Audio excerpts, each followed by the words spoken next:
D'abord, la revue de presse. Donald Trump, dont vous allez nous parler dans un instant, Géraldine, est à la une de Libération. Trump, ou plutôt Franken-Trump, selon le journal, qui estime que la créature des Républicains a désormais échappé à tout contrôle. Ces propos ultra-sexistes de 2005 qui viennent d'être révélés lui valent d'être lâché par toute une série de responsables dans son propre camp. Cynisme, selon Libération, pour qui la décision de ses élus de lâcher Trump vise avant tout à sauver leur siège au Congrès, tellement le candidat républicain est devenu un boulet.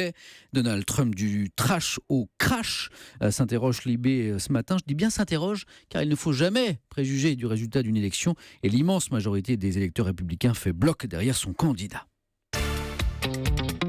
Campagne encore chez nous. Primaire, Juppé creuse l'écart sur Sarkozy, c'est la une du Figaro.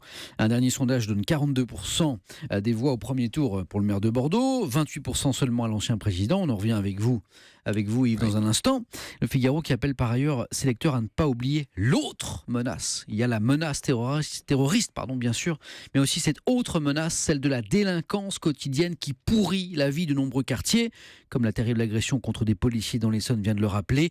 Inadmissible zone de non-droit, ça c'est la une ce matin du Parisien aujourd'hui en France, où l'on voit brûler les deux voitures de police visées par ces cocktails Molotov. Il ne faut pas se voiler la face, écrit le journal. Ces zones de non-droit existent bien, ces endroits où l'ordre public est systématiquement contesté, rejeté et même combattu par ces organisations criminelles.